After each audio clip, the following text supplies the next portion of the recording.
Okay, for the truss rod adjustment, what you want to do here is you want to check your tuning, as always, so that you have the proper tension on the neck itself. That's what's important here. Don't have to be in perfect tuning, but I always try to get really close, you know. Every time I tune, I'm always trying to get it really close. Okay. Now then, so I have all the tension here. I forgot how many foot-pounds it is, but it's quite a bit. It's over 100 foot-pounds. I know that all these strings are putting on this thing. So if there was a break, be bad. Could be bad. Alright, so now then, what we're going to do is you could look down here and sight through it, but the correct way, or the more precise way, is in your toolbox. Get out your capo, and you want to fix the capo at the first fret. Alright, across all the strings. There that is. You can turn your tuner off, save your battery. Now this is going to help you with fret buzz and other things, and it has to do with the curvature or the lack of curvature in the neck. Too much bow, too much relief, and so we're going to put this at the first fret. We're going to take the 6th string, depress it at the last fret, and we're going to use a feeler gauge that I showed you earlier. I like 10,000ths, around 10,000ths, maybe 12. So here's 12, this one's 12, this one's 10. I'm going to go for 10 here. That means I got a low action, but I won't have any fret buzz to speak of either, because my neck's going to be adjusted with the truss rod. Alright, so we got the capo on the first fret. I'm going to take the 6th string down here at the last fret. I'm going to check the 8th fret for a 10,000ths gap. 1, 2, 3, 4, 5, 6, 7, 8. Right here. I'm going to just slide this in here.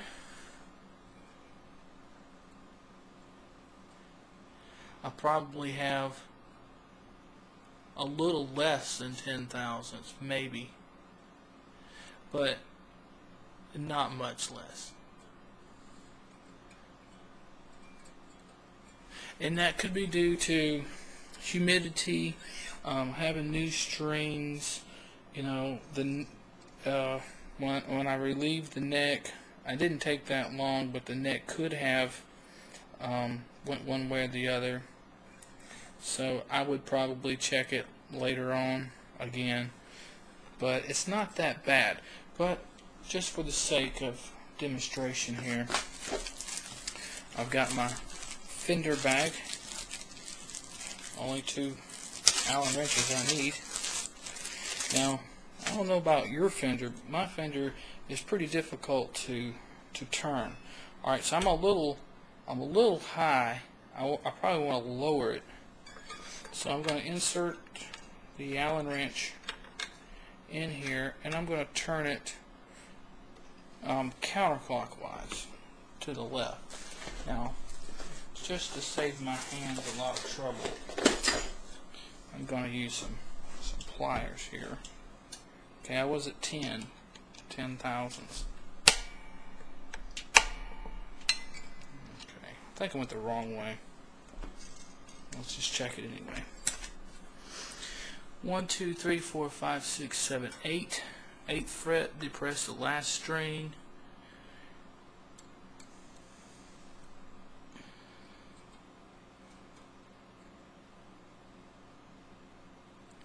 Okay, need to adjust it again.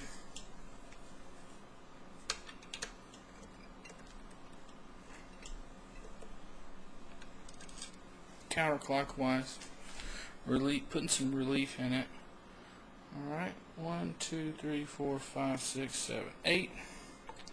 8th fret, depress the string. Oh yeah. Check my feeler gauge here.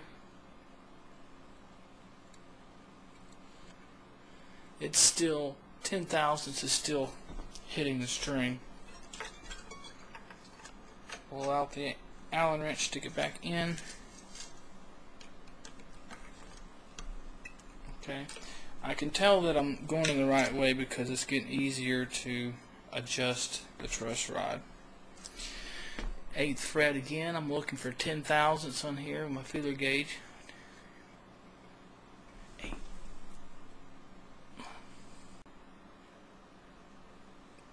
Okay, now it's touching again at 10 thousandths. Right at it. I'm pretty happy with that. I'm going to let it sit. I'm going to let the neck sit. Okay. Remove your Allen wrench, your capo. Now that was adjusting the truss rod that everybody's so fearful of, and you can damage it. Put your Allen wrenches back in your bag. That way you keep them separate. Okay. Now that we've done that, we'll want to recheck our tuning again.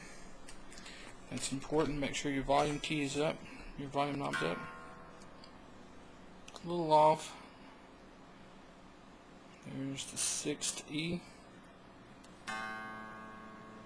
A is almost dead on. D went a little flat. Put that back on. The G's a little flat, 1/4 of a step. B's not bad. That one's right on still.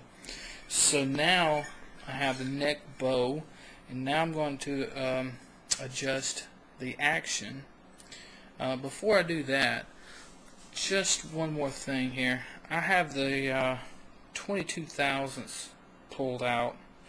I want to check up here at the nut that the string height from the 1st fret is approximately 21 thousandths or so. Okay, so I've got a 22 thousandths feeler gauge here.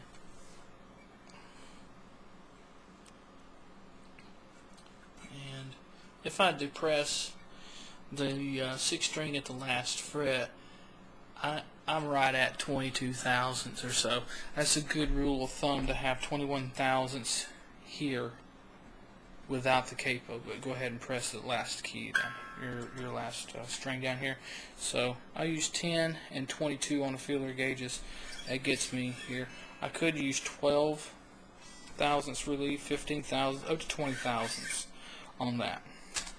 So there's your truss rod adjustment. We'll move on to setting action.